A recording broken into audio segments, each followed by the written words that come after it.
driving the medicine wagon down the road to Playthink Movement and Flow Arts Festival. So now I'm here at the festival, and all I've got to do to get started is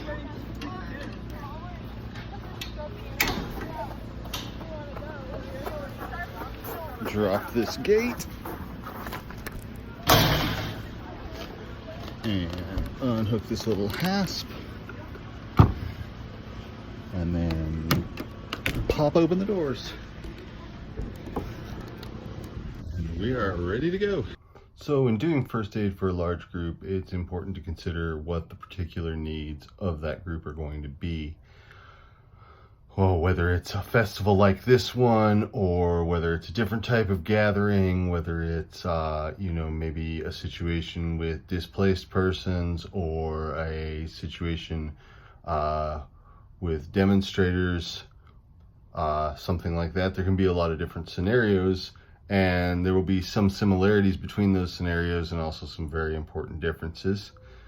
The first place I ever did first aid for a large group of people was at rainbow gatherings. And if you're not familiar with them, rainbow gatherings are sort of groups of people, mostly hippie-ish type people that travel around the country, some of them, and some of them just work out of particular locations.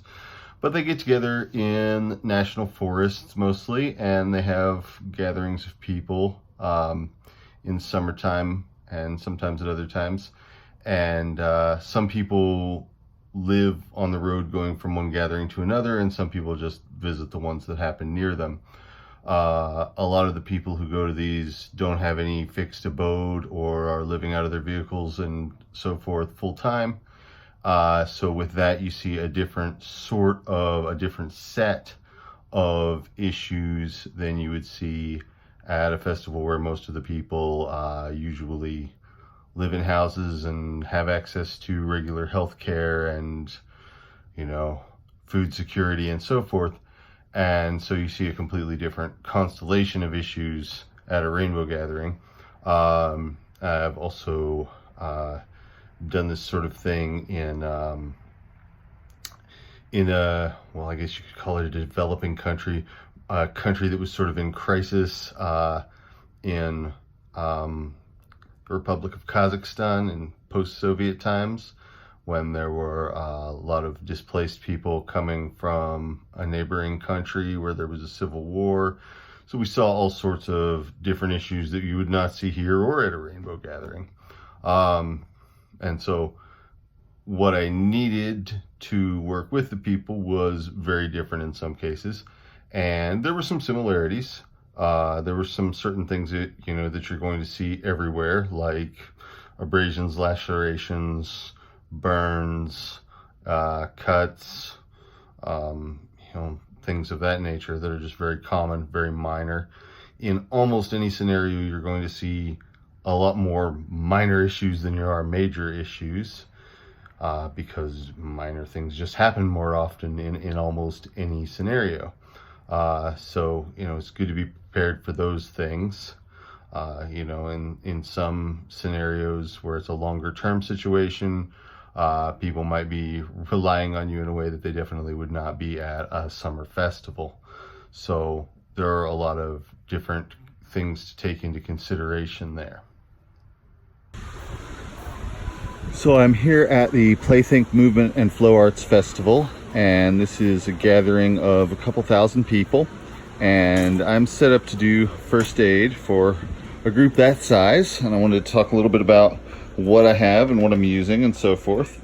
So this is, you may recognize from the previous video, this is for mosquitoes and ticks. It's lemon, eucalyptus, and geranium spray. And then got some sticking plasters, tape, bandages, things like that. And this is the tincture of green soap for getting poison ivy off of the skin. And then I've got over here just some kind of commercial things, some sunscreen. This is diphenhydramine and ibuprofen, which are over-the-counter remedies. So people are familiar with those, and they look for them, they ask for them, so I try to keep those on hand. usually loratadine also, which is another antihistamine. Paper towels, really important. Over here I have a couple of EpiPens and some Narcan nasal spray for emergency situations. I always keep these around. I've never had to use them, but they're good to have around. And then this is some sports medicine type stuff. This is glass cups for cupping, moxa for moxibustion, and gua sha tool for scraping the skin. These are things that are used for pain from injuries. This festival is about movement and flow arts, so it's a lot of people doing things like hula hooping and spinning fire and walking on hot coals and other things like that. So there are always some injuries involving muscles, things like that are, you know, from the kind of play that people are doing here. And so it's good to keep these around. They help with relieving pain and muscle recovery and tissue healing and that sort of thing. Some toothbrushes and some tampons in case people forget those at home and realize they need them. And then on the next shelf down, I've got various different remedies. This wrap is really awesome. It's been around for a few years, and it's something that you can wrap joints with to stabilize them.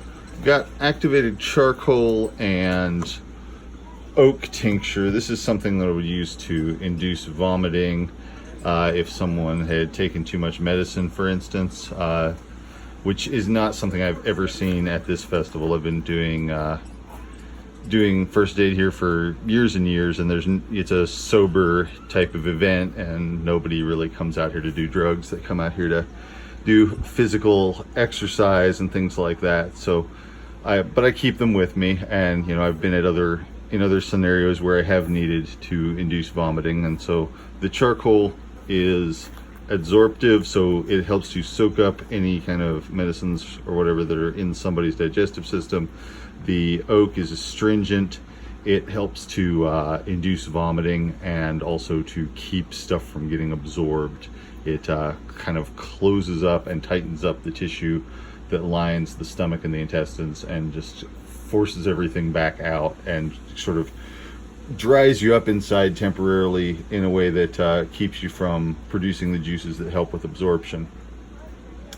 And then I've got some more tinctures over here, some elderberry, some cherry, some of the violet extract that was also produced during a previous episode of the medicine show.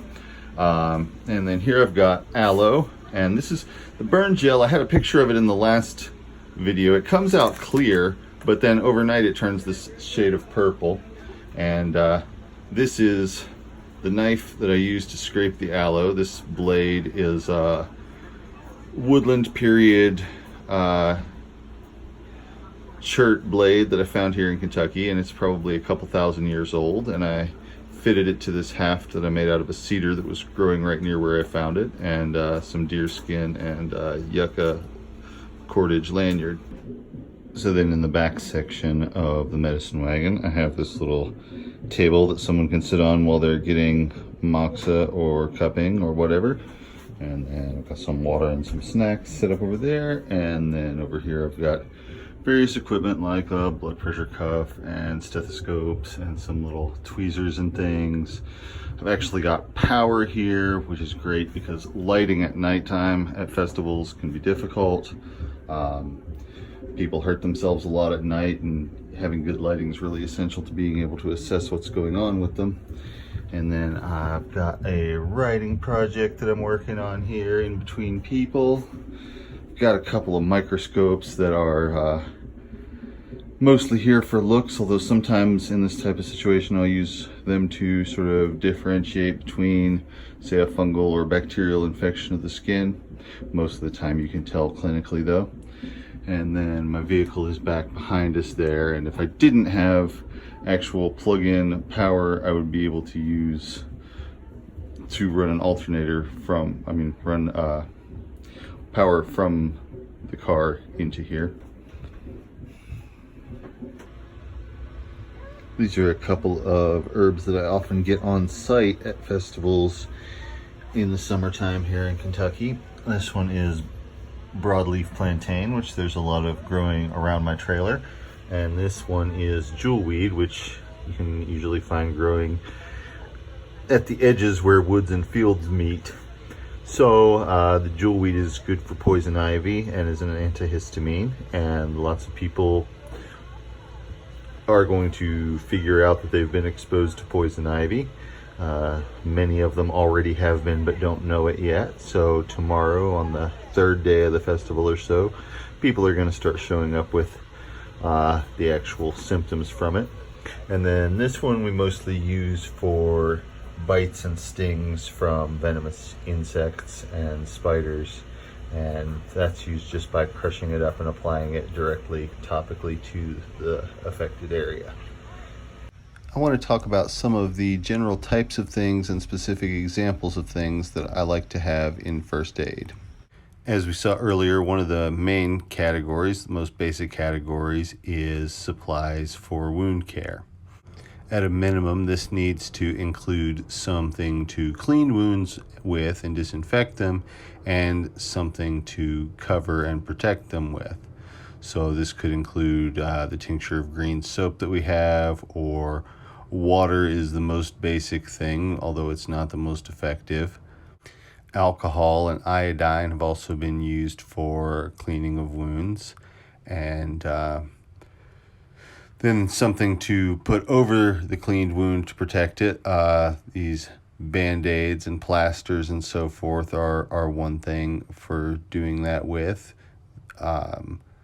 If it's something like an abrasion, sometimes just creating a barrier with some salve is sufficient, and allowing it to breathe can be okay too.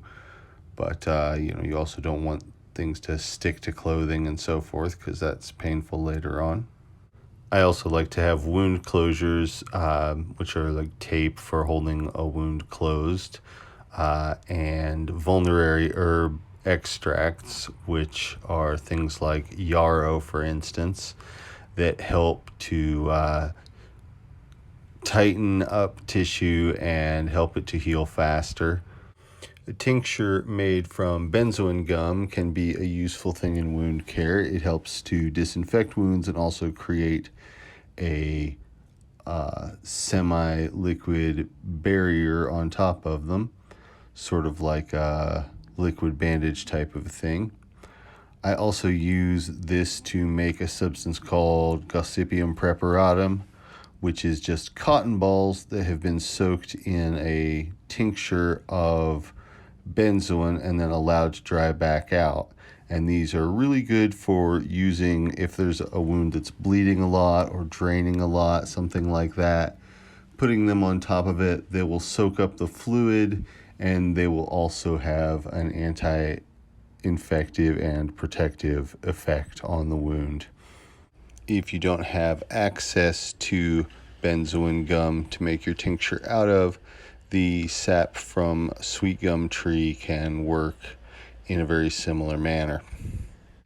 Teeth are another category that it's good to have something for when you're doing first aid for large groups. I usually have some toothbrushes in the medicine wagon, as well as dental floss, and for tooth pain, which can come up for some people suddenly, I have usnea oil extract. I used to use clove oil for that, and I still keep some of that around. That's a diluted clove essential oil. And another thing that's good to have is wax.